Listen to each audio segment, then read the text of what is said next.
Kita lanjutkan dengan metode ketiga, yaitu metode harga rata-rata tertimbang. Ini dihitung dengan memperhatikan kuantitas dan harga dari setiap bahan baku yang dibeli. Rumusnya adalah rata-rata tertimbang itu dihitung dengan memperhatikan ataupun membagi total perkalian kuantitas dengan harga setiap pembelian dibagi dengan total harga barang. Dari kasus tadi, kalau dihitung, maka harga perkiraan untuk rata-rata tertimbang adalah 502,34 rupiah. Sehingga sekarang perkiraan persediaan akhir bahan baku di gudang adalah 1.215.667 rupiah. Dibandingkan dengan yang metode identifikasi sebesar 1.171.900 yang tadi di awal, dan juga dengan metode rata-rata sederhana sebesar 1.264.450. Ini ada di tengah-tengahnya. Bagaimana 502,34 rupiah ini diperoleh? Oke. Jadi diperolehnya, kalau teman-teman perhatikan, nanti coba teman-teman hitung atau kalikan. Yang pertama 1150 kali 650 ditambah 1500 kali 550 terus sampai 1850 kali 480. Lalu jumlah perkalian tersebut dibagi 14.200. Tolong nanti cek apakah benar hasilnya 502,34. Kalau benar, berarti total persediaan akhir yang sebanyak 2.420, mohon maaf kalau salah ya, dikalikan dengan 502,34, hasilnya adalah 1.215.667. Metode selanjutnya adalah metode first in, first out. Jadi ingat, barang yang dibeli pertama, maka dia akan lebih dahulu dipergunakan dalam proses produksi. Ya, jadi terurutlah. Nah, misalkan untuk kasus pembelian bahan bakunya sebagai berikut. Ini yang dari persediaan di awal Juli 1.150 sampai pembelian terakhir adalah tanggal 25 Juli 16 yang sebanyak 1.850 unit. Nah, jadi kalau sekarang ada di akhir bulan Juli itu ada persediaan barang sebanyak 2.970, maka kita bisa menentukan 2.970 unit ini berasal dari mana saja. Yang jelas pasti kalau misalnya yang terakhir pembelian adalah 1.850, harusnya sih ada di sini semua. Tapi gini logikanya. Kalau kita lihat di tabel ini, penggunaan atau pengiriman barang ke departemen produksi yang pertama sekali di bulan Juli adalah tanggal 9. Berarti ini dikeluarkan 530. 530 itu diambil dari mana? Perhatikan, mana barang yang pertama atau lebih dahulu ada di gudang yang di persediaan tanggal 1 Juli. Walaupun 1 Juli juga ada pembelian, tetapi dia lebih kemudian datangnya ke gudang. Jadi 500 itu, jadi 530 ini semuanya diambil dari yang 1150. Dengan kata lain, setelah 530 dikirimkan ke bagian produksi, berarti di gudang ada barang berapa? 1150 dikurangi 530 berarti 620. Ya. Jadi tersisa yang persediaan awal 620. Dan yang pembelian tanggal 1 Juli itu masih utuh. Ketika pada tanggal 12 Juli dikirim lagi 1.800 unit, maka 1.800 unit ini pertama kali akan dipenuhi dari yang persediaan tanggal 1 Juli ini. Tadi sisanya berapa? 620. Berarti 620 dari sini. Kalau 1.800 berarti ada yang belum terpenuhi, yaitu sebesar 1.180. Betul ya? Oke. Nah, 1.180 berarti ditutupi oleh yang dari pembelian 1 Juli. Karena masih tertutupi oleh ini, maka nanti ini ada sisa. Tapi kalau misalnya ini tidak tertutupi dari sini atau masih kurang, ambillah baru dari tanggal 12. Demikian seluruhnya. Nah, makanya teman-teman ya, nanti tolong dibuktikan ataupun ditunjukkan bahwa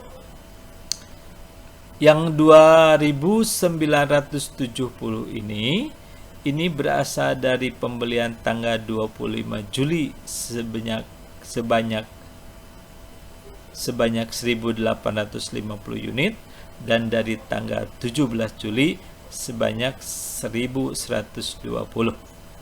Setelah kita ketahui bahwa yang 2.970 unit ini berasal dari tanggal 25 Juli dan 17 Juli, maka ini masing-masing bisa dihitung dengan harga pembelian pada tanggal-tanggal tersebut.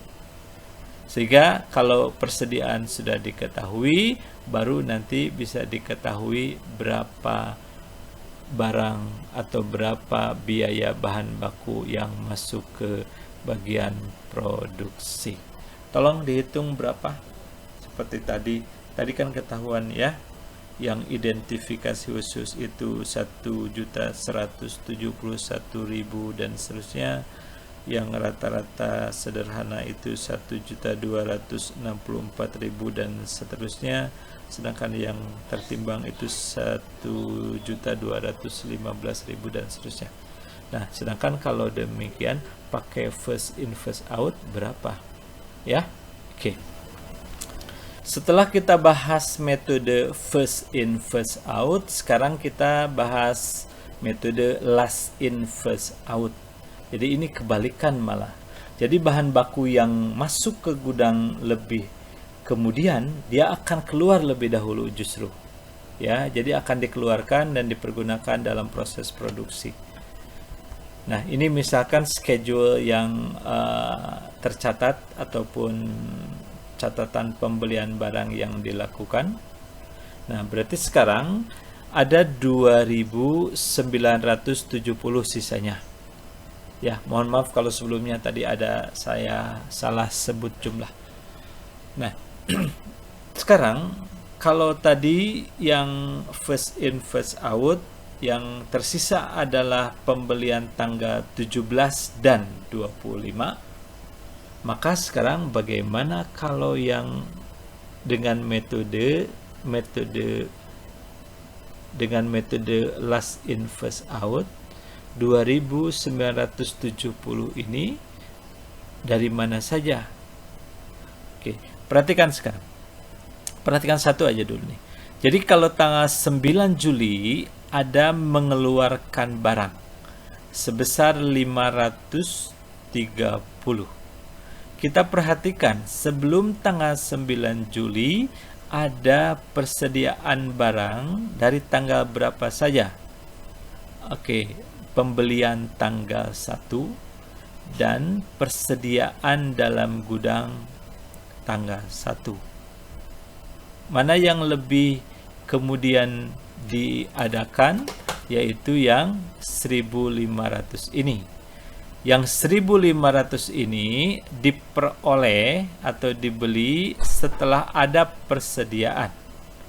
Maka dengan demikian yang 530 ini diambil terlebih dahulu dari yang 1.500. Berbeda dengan yang first in first out tadi.